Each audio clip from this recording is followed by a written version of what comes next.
we're not going to leave you without one more badass woman to come on stage. And so I'm really, really happy to call to the stage Ritu Kapur.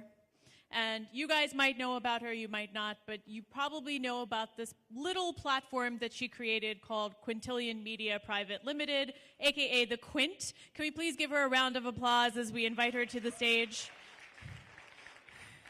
So this session is called I Believe in Me. And she has done a lot of amazing things in her life. Her own personal story is really compelling.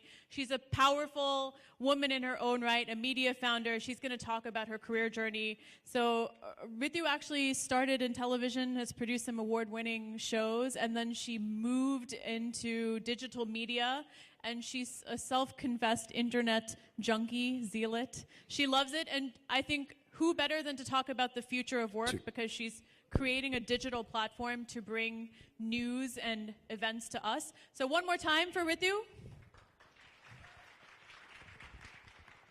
Hi, and gosh, wasn't that absolutely stunning? I'm so glad this happened just before I came on stage, because I'm hoping that all of you would be in a bit of a trance with Sonam having taken you to the places she has, and I can drone on and quickly go away, and it doesn't really matter. So now, that's the thing, right? We're constantly dealing with this, what more evolved people call the confidence gap, and what I like to call the belief aside, you know, like feticide. I think with women like us, there is a belief aside problem. Now, the first thing that came to my mind when Sairi said, will you come and talk, is like, my first thought was, I don't have a difficult journey. I don't have a great story to tell. Do I really have to do this? Because, you know, your first thought is, what have I done? And I think that's one of the things that we're all constantly dealing with as women. I think we're constantly underestimating what we have done, how we've done it. And there's always the looking over, you know, there's somebody else doing it better, or someone else doing it less effortlessly, and you know, I think that's the one thing, if we can shake off, if I can shake off to begin with, I think we'd be all of us doing ourselves a huge favor.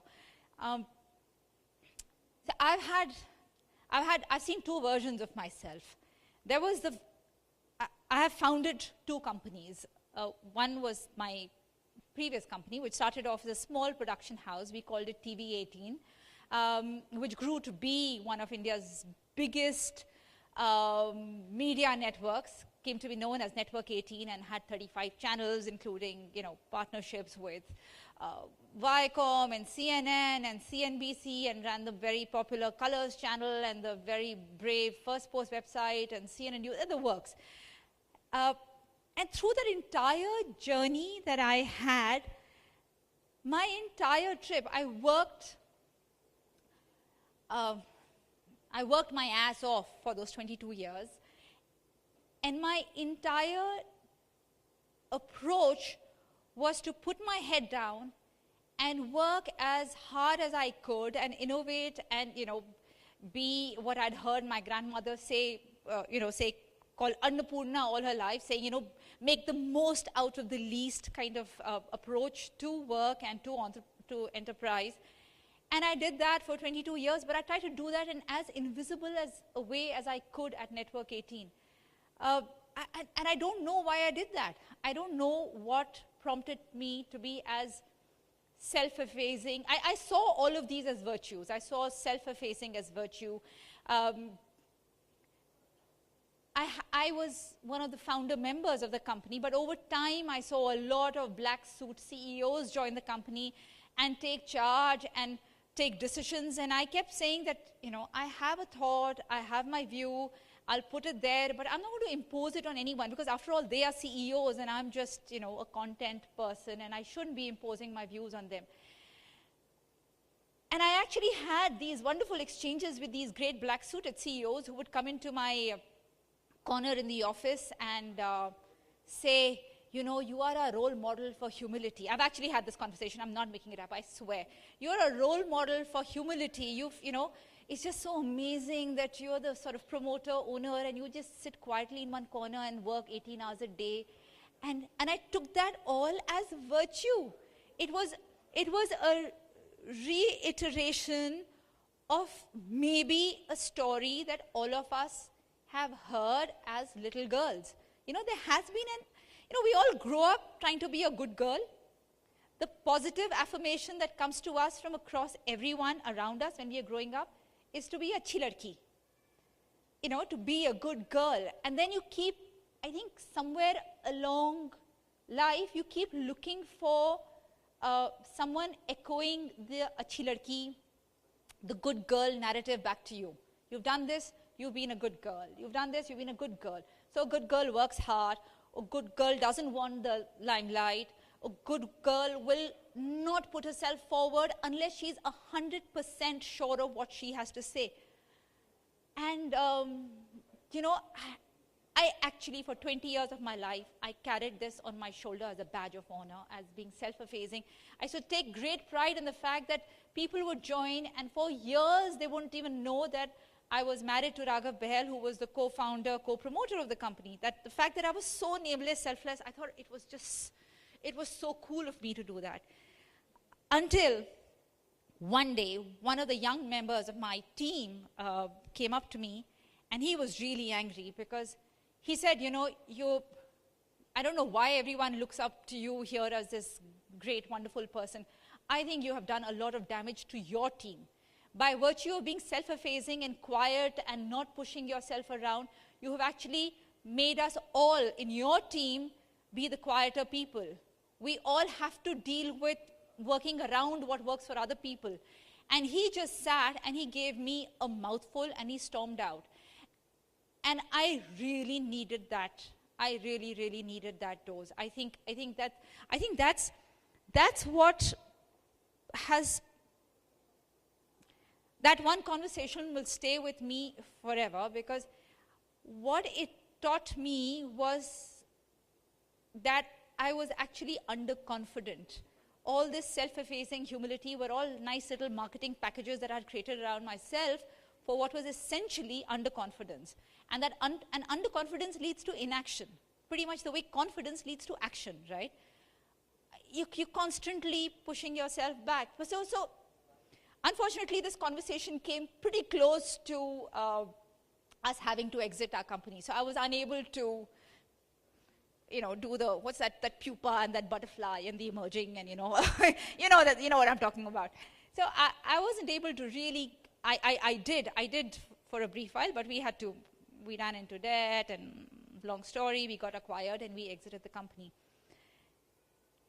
And then we decided to start from scratch again, you know, at age of 47, 48. There we were with capital for the first time in our lives, but with, you know, we just left behind a huge media network that we had spent 22 years building. Strangely, it needed something as dramatic and as filmy and as extreme as that to shake me out of this underconfidence. Mostly because I had no choice. I had no choice but to get out there. I didn't have a large team. I didn't have a large network. I didn't have a large resource pool to, you know, to hide behind or to do the work for us. I had to step out and do everything ourselves. And that's what, so literally, like I said, that I can now look back and see two versions of myself. You know, that I can actually say, पहले मैं बहुत underconfident थी और फिर मेरा company बिक गया, and then I had no choice but to get moving again. And that's actually what happened, because, you know, you'd been part of a network where you would go somewhere and say, hi, I'm from Network 18, or I'm from CNN News 18, I'm from CNBC TV 18, and doors would open and things would happen.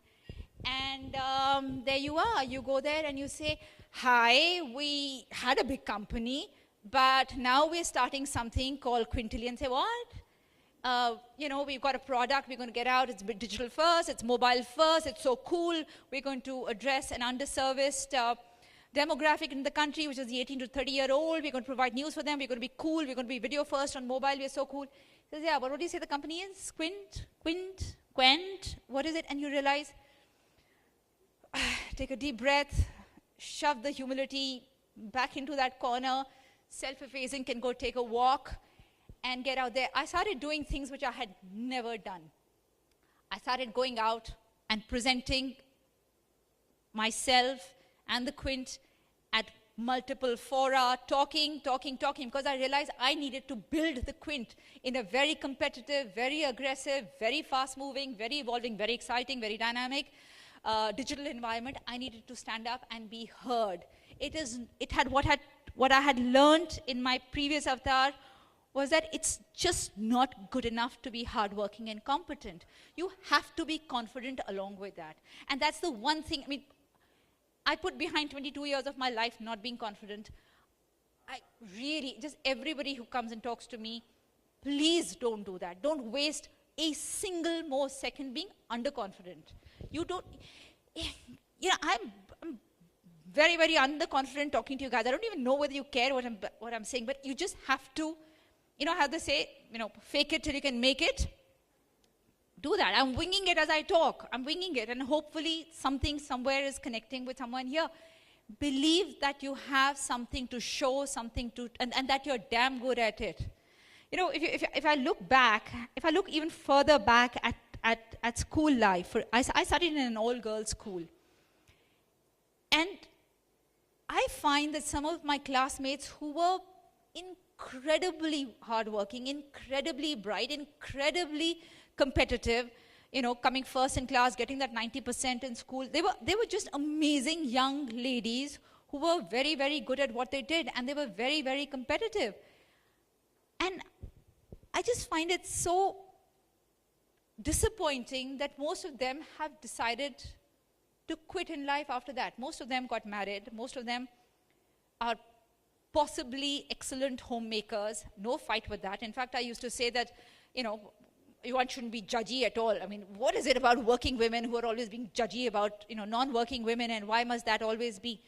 Till I saw some of my close friends who chose to give up their careers and be the better mothers and guilt me out for never being home for my kids and just be the much better mothers. And I just spent so many years of my life be guilty, right? I'm sure a lot of you identify with that. You're guilty at work because you feel you're not giving it all. You're guilty at home because you feel you're, you know, stealing critical time, hours away from your kids. You know, that mother who's always there waiting outside the school gate when the kid comes out to hug that kid and say, "Beta, aaj din kaisa tha?" I was never that mother. I would get home at 8 o'clock, sometimes when my kids had gone to sleep, etc. And so you're guilting out, and I would be so jealous of these stay-at-home moms, till I found that 10 years down, or 11 years down, when the kids were old enough, and they were wanting to get back to the workforce for various reasons. Some of them got divorced, some of them, the families ran into financial crisis, and some of them just had hours on their hand and wanted to get back to work. And I found that they were finding it so difficult to get back to work because a lot of their peers had moved on. They were just not getting the kind of salary offers that somebody, you know, of their work experience would get offered, and they really were settling in for much less. And again, why? Why did that happen? Because they just didn't have the confidence to turn around and tell their families, saying, listen, this bringing up these kids has to be a shared process. It cannot be, I stay back home, put everything on hold. And again, and some of them would be the same people who were acing it in school. Why is it? I just feel that this achhi ladki, be a good girl, I think it's got to just like this achhi ladki. You know, when I was a kid, when I was a little girl, I actually, for the longest time, grew up believing that Prime Minister is a feminine role. It's a feminine gender role, because I grew up, our Prime Minister was a woman for years, right? So I actually believe that, you know, you could, so people would ask me, bade hoke kya banogi? And I would say Prime Minister, because women are Prime Ministers, right? They, and of course I got a big blow when Mrs. Gandhi moved on and a man became the Prime Minister, and of course, but the fact is that there was that role model who allowed me to believe in me. And I think it's very important for all of us, irrespective of what we're doing, to continue being a role model. I can tell you that at the Quint, and I take great credit, I will no longer be self-effacing, I will say it, that I think 60% or 70% of the team at the Quint is women. And I think it's got a little bit to do with the fact that I am leading that team. suppose there was a guy leading the team, he wouldn't have been as sensitive to the needs or the views or the thinking process of the 70% women journalist organization. I take great credit for that. I think it's very important for women to be the prime ministers. I think all of us need to go out and be the prime minister so that other people can look up to us and know, she did it, I can. I think it's important to do a bit of that. So please be confident. I know it's not that easily done, but I think you have to just keep telling yourself. I kept telling myself when I was watching Sonam perform, she's so stunning, why would anyone want to listen to me after this? I said, no, be confident, go out there, say your stuff and get off, just do it. And please do not stop wanting to live up to this good girl, achhi ladki. Be the buri ladki. Our young force at the Quint has actually created a brand called the Buri Ladki. So, if you go to the Quint, you'll find Buri Ladki from the eyes of the rapist, what a Buri Ladki does. So it's just basically we've owned being a Buri Ladki. Stop having to live up to somebody else's expectation of you. Live up to your own expectation. That's about, and don't set that, set that bar very, very high. Don't set that too low. That's all I've got to say. Like I said, मैं वैसी थी, लेकिन अब मैं वैसी नहीं हूँ. But I wasted 22 years. Don't do that. And Sairi, let's get Sonam and do these sessions more often. Awesome. Ritu, wait, I think people might have some questions for you. Please remain our prime minister for 5 to 10 more minutes. First of all, give her a hand because... So this was a real conversation, right? You saw that there was no script. She was speaking from the heart. And I think that Ritu's a really wonderful person to ask questions to because she herself has shown us all that even though we see her to be this, amazing businesswoman, she started 2 businesses and she's such a well-known name and a lot of us look up to her, that she's been in some of the same places that we have. And so I think, if anything, she will continue to tell us the truth if we ask her more questions. So how many of you have questions? Raise your hand, and we'll get a mic to you. Anyone helping with mics? Hello? Okay. Hi, I'm Aditi, and I'm an entrepreneur as well, recently started. My question is somewhat related to your experience, since I think I'm one of the person who actually related to that. How do you think being calm and with humility, you can be a part, as a woman, you can be a part of an all-man board? I am not able, in my company, I'm not able to put my voice through the male-dominated board members, and which I think is somehow affecting my business. So do you think it's ever going to change, or anything which we as women we can do to change it? What is the nature of your enterprise or your business? We are into manufacturing. Okay. See, like I'm saying, I think it's partly in the mind. What is it that leads the men on your board to keep talking? Because they're coming with the conviction that what they're saying is of great value and great importance, and they must speak it out loud, and it must be heard, right? Because they're coming with that conviction. I think, and because they have that conviction, it possibly is amply evident in their body language and in the way they just position themselves. I think it's just that. I think for the longest time, I must have sounded unsure. So even if you're saying something which is an excellent point and it must be made, it's the way we sometimes say these things, because you're just sort of second guessing, you're allowing that bunch of men to overwhelm you by presuming that they will be judging you, and they're presuming, one of the things that I do when I'm, I don't know whether I should be saying it, when I'm in a situation where I'm not sure of myself, is I just imagine, now it's not a mantra, but I just imagine that oh, everybody else sitting around that room are frogs. and I am their savior. Now, if you just figure out that the only way all these frogs have any hope in life is if they can charm you, if you just presume that, I think we just allow ourselves to be overwhelmed because we actually know better. We are actually much brighter. Yes. We have much more attention to detail. That's the way, there are a gazillion studies that have been done, right, on the way the woman's brain is wired, how the estrogen works, and how all of that basically makes us superior. Believe that, and let the frogs.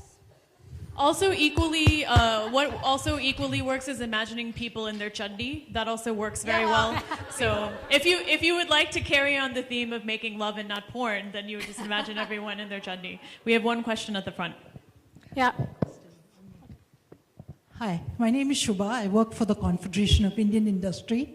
I'm a senior official there. Actually, your talk, I didn't want to talk, but Sairi said go ahead and say a couple of lines, is inspired me to say a little bit about myself, because you inspired me. Thank you.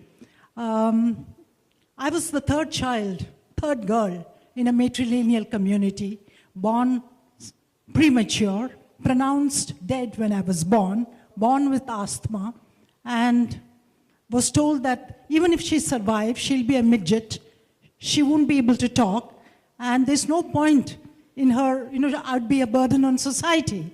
So I learned to survive from the day I was born, because I was told, I was given up the day I was born. My parents gave me up. I was brought up by my grandmother, who gave life back to me. I was sent to a Malayalam medium school. I learned English. I didn't learn English at all till the age of 15. My older siblings went to good convents, and I didn't grow. But I learned to survive, and I am very proud today that I became taller than all the men in the family. I'm 5 feet 10 inches tall. I became first in sports. I was told I'd be ugly, short, and a midget. I don't think I became that ugly, because I actually won a beauty contest when I was about 16.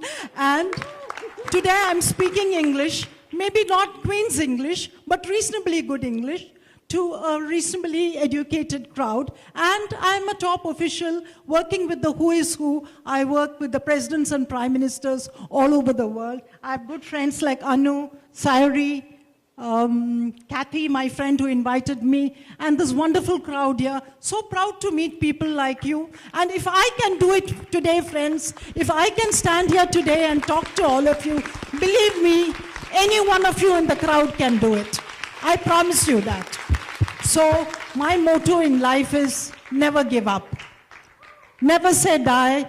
Make virtue an adversity. Make your adversity into a virtue also. So please don't give up. Get out there. There's always a light in the end of the tunnel for each and every one of you young girls there. And if you have a problem, call me up. My name is Shubha Rajan. I work for the CII, the Confederation of Indian Industry. I'm a very senior official there. Thank you, and God bless you. Thank you, Shubha. Also, you speak the Prime Minister's English, Shubha. Forget the Queen's English. Okay, one more question. Yeah. Yes. Well, thanks for inspiring. Every time I meet a woman like this, my husband has a problem because I get too inspired and talk and have new ideas. So just to brief. Imagine him in his chuddi the next time he says that to you. Yeah. Or imagine him as a frog. Yeah. So Summit, you should get your husband along. yeah, well, that will be a problem for me then. He's too charming. So to brief, like myself, Meenakshi, married to Nikhil. Nikhil, after marketing, turned into a children book author. And we launched personalized children book this year, like January. And it comes with a hand puppet. So I'm very busy with business development and networking. Because what the question I came here is like, it's been a year, me and Nikhil are working together. So a couple, married, friends, and working together is a big challenge to you, which you have taken for 22 years, if I'm correct. Yeah. And counting. And you're still counting. So how was it like, I think the challenge become even harder when your partner is with you with the second inning also. And then you have family pressure, you have children pressure, and we have pressure from everywhere except, you inside. How you deal with it, and what tips you can give to couple entrepreneurs struggling each day and out, especially from the dining table where we talk with our parents, or whether I give answers to my parents why I'm working still with my husband on a startup. I think again, the answer is in just respecting yourself so much that the other people around you have no choice but to be respecting what you do, because what you're obviously bringing to the table is superb work. Clearly, your enterprise needs you. I don't know whether that's a selfish thing to do, but and I could do it because geographically it was easy for me. I completely outsourced parenting to my kids to my parents. I just said, yellow. But that's been great. I think it's been great for my kids. I don't know, but that's easy for me because I just made sure that I was geographically, I made that one move. I made sure that I was geographically located close to my parents. But I think in terms of the couple, I think you just have to be, I think it has to be mutual respect. And that mutual respect comes from your productivity, your creativity. I don't think your husband will at any point be questioning you or expecting you to be doing less or vice versa. I really think the core of this is making sure, and the other thing is constantly talking. I think this, at any point that you feel that you're being, that anything in the equation is not going quite right or it's a little unfair, I think the important thing is to just talk it through at a very, very early stage before it becomes a monster in either of your minds. That's pretty much what has worked. And there's nothing, there's no compromise for being on top of your game. I think at any point that you're saying, I've got to do this and I've got to do that and I've got multiple things. I think one of the things that our generation and possibly generations to follow of women who have kids is that you will have to multitask. Thankfully, our brains are wired to multitask. It's, which is why all the goddesses have those multiple hands and ours would be with cell phones and iPads, etc. But I really think, do we have the ability to multitask? Yes. And do we have the ability to be on top of our game? Yes. Are we damn good at what we do? Yes. I think if you're constantly telling yourself that, I think it'll be just fine. And if you can outsource some of these multitasking, do that without feeling guilty. Just do that. Thank you. Fantastic. Please, we can be louder than that. Thank you, Ritu, for your warmth and your honesty.